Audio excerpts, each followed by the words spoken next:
Sebelum kamu dilahirkan ke dunia ini, sebelum kamu memiliki nama, wajah, keluarga, atau tubuh, ada suatu ruang yang tidak bisa dilihat dengan mata, tidak bisa disentuh dengan tangan. Sebuah ruang yang hanya bisa dirasakan dengan jiwa. Di sanalah segalanya bermula. Ruang ini bukan surga seperti yang sering dibayangkan orang, bukan pula neraka. Ini adalah ruang antara, tempat di mana semua jiwa berkumpul sebelum mereka turun ke dunia. Disinilah kontrak jiwa dibuat. Apa itu kontrak jiwa? Kontrak jiwa bukanlah kertas atau surat resmi seperti di dunia manusia. Tidak ada tanda tangan, tidak ada tinta. Kontrak ini adalah kesepakatan batin, keputusan yang dibuat dengan penuh kesadaran oleh jiwamu sendiri, dengan penuh cinta dan tujuan. Di saat itu, kamu tidak merasa takut, tidak merasa ragu. Karena kamu tahu satu hal, bahwa hidup di dunia bukan hukuman melainkan sekolah. Tempatmu belajar, tumbuh, merasakan, gagal, bangkit, dan akhirnya pulang. Apa isinya kontrak itu? Setiap jiwa datang dengan rencana. Bukan rencana detail seperti aku akan duduk di bangku nomor 2 di kelas 5 SD, tapi rencana besar.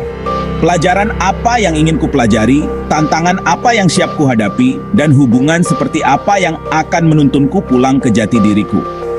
Mungkin kamu setuju untuk lahir dalam keluarga yang keras agar belajar tentang ketabahan. Atau kamu memilih tubuh yang tidak sempurna agar bisa mengerti nilai kasih tanpa syarat. Mungkin kamu akan bertemu seseorang yang menghancurkan hatimu, bukan karena kamu harus menderita, tapi karena melalui itu kamu belajar untuk mencintai dirimu sendiri. Dan ya, semuanya kamu pilih sendiri. Itulah bagian yang sering dilupakan manusia. Mereka pikir hidup menimpakan sesuatu secara acak.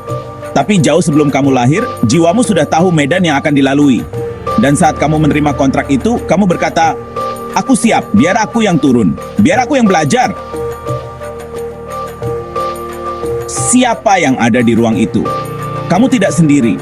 Jiwa-jiwa lain juga ada di sana. Ada yang nanti jadi ibumu, ayahmu, sahabatmu, cinta pertamamu, bahkan orang yang akan membuatmu menangis. Kalian saling melihat, saling mengenali. Tidak ada dendam, tidak ada luka, hanya kesepakatan. Aku akan menyakitimu di dunia nanti bukan karena aku membencimu, tapi karena kamu butuh bangkit dari keterpurukan itu. Dan aku bersedia menjadi katalisnya. Dan kamu menjawab, "Terima kasih, aku akan mencoba mengingat siapa kamu sebenarnya." Begitulah cinta sejati antara jiwa, tidak selalu manis, tapi selalu jujur. Lalu mengapa kita lupa? Saat jiwa turun ke dunia dan masuk ke dalam tubuh, ia melewati apa yang disebut tirai lupa. Ini penting. Karena kalau kamu ingat segalanya, semua rencana, semua kesepakatan, kamu tidak akan benar-benar mengalami hidup. Kamu akan mempermainkannya seperti sebuah drama yang sudah kamu hafal. Maka jiwa melupakan agar setiap tawa dan tangis terasa nyata. Agar kamu bisa memilih dengan bebas.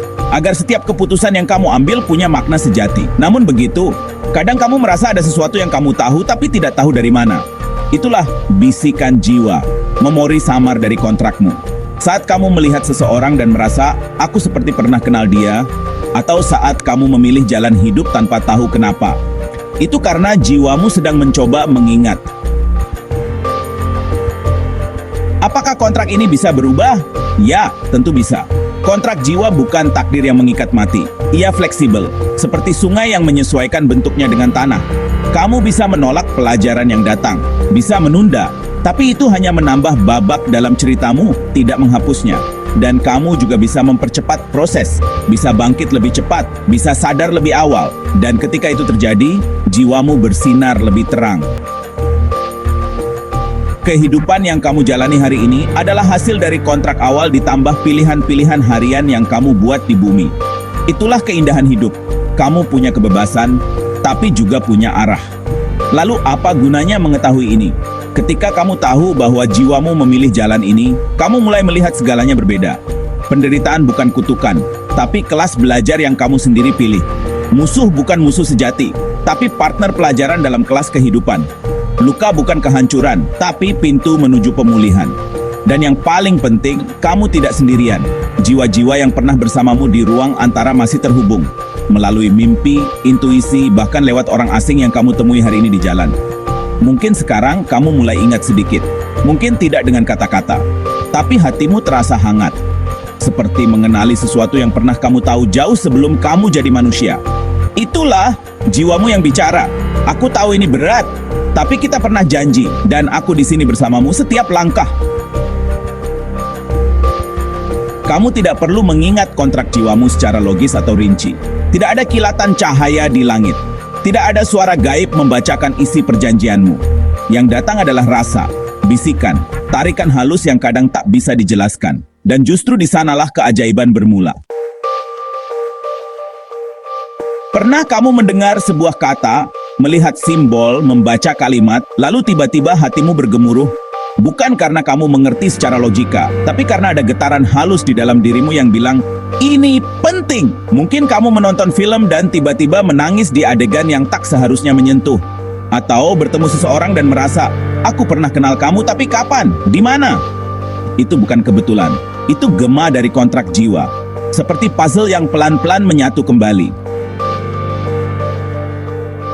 Kamu tidak lagi mengejar benar dan salah, tapi selaras dan tidak selaras. Saat kamu masih tertidur secara spiritual, kamu hidup seperti orang yang ikut arus. Apa yang benar? Apa yang salah? Apa yang orang pikirkan tentangku?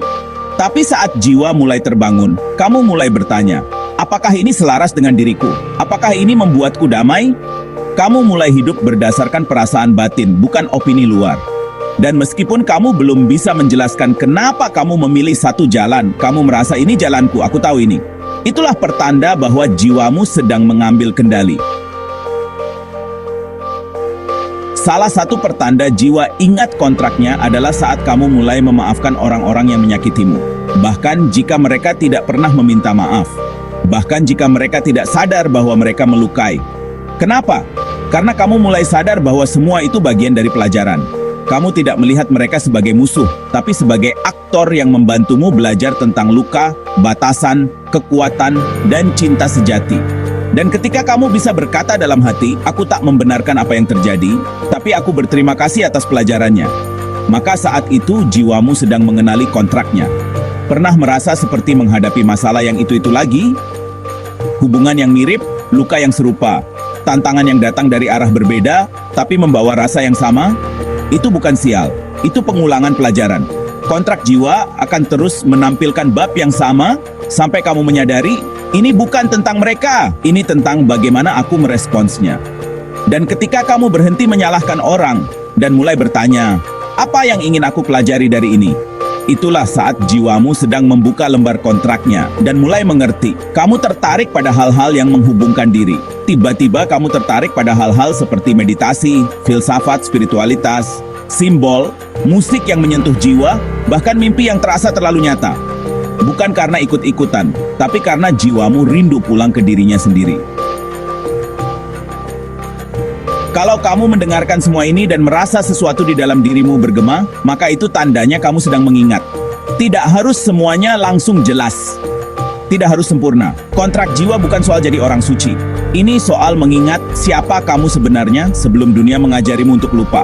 Dan setiap kali kamu memilih cinta daripada takut, kejujuran daripada pura-pura, keberanian daripada penyesalan, maka kamu sedang menghidupkan isi kontrak itu. Kamu mulai hadir lebih penuh, makan dengan sadar, bicara dengan jujur, menangis dengan utuh. Itulah saat jiwamu hadir dalam tubuhmu. Kontrakmu sedang bergetar melalui detak jantungmu sendiri. Salah satu tanda tertinggi bahwa kamu mulai ingat adalah kamu mulai ingin memberi, bukan karena ingin dipuji, tapi karena itu bagian dari siapa kamu. Kamu ingin membantu, ingin berbagi, ingin menyembuhkan, walau hanya dengan senyuman. Dan saat kamu merasa puas hanya karena bisa menjadi cahaya kecil dalam hidup orang lain, maka kontrak jiwamu sedang hidup. Setiap pertemuan, tidak peduli seberapa cepat berlalu, adalah kesempatan untuk memenuhi bagian dari kontrak jiwa kita. Setiap interaksi, baik yang dipenuhi dengan sukacita maupun duka, berkontribusi pada permadani pengalaman kita. Hadapi pola lama dengan kesadaran baru. Kontrak jiwa seringkali menyimpan pelajaran yang harus dilalui berulang sampai tuntas. Contoh, kamu terus jatuh cinta pada orang yang tidak hadir utuh, atau kamu terus merasa diremehkan dalam pekerjaan, atau kamu sering merasa tak cukup. Itu bukan kutukan, itu undangan untuk bangkit ke versi dirimu yang baru. Tiap pola adalah reminder, bukan hukuman. Untuk menyelaraskan dirimu, mulai lakukan ini. Kenali pola berulang, tahan diri dari reaksi otomatis. Tanyakan, Apa pelajaran yang belum tuntas di sini? Apa versi lebih dewasa dari diriku akan bertindak seperti apa? Kontrak jiwa tidak hanya aktif saat kamu sedang bermeditasi atau berada di tempat suci. Ia juga hidup di dapur, di meja kerja, di jalanan, dalam percakapan sehari-hari. Rahasia menyelaraskan hidupmu adalah ini. Jadikan hal biasa sebagai ruang kehadiran luar biasa. Contoh, saat menyeduh kopi, niatkan, hari ini aku ingin memberi lebih banyak cinta. Saat bekerja, aku melayani semesta lewat pekerjaanku. Saat bicara, aku ingin hadir, bukan sekadar menjawab. Hidup bukan sekadar apa yang kamu lakukan, tapi bagaimana kamu melakukannya. Dan bagaimanamu menunjukkan seberapa selaras kamu dengan jiwamu. Jiwamu tidak ingin kamu sempurna, jiwamu ingin kamu sadar.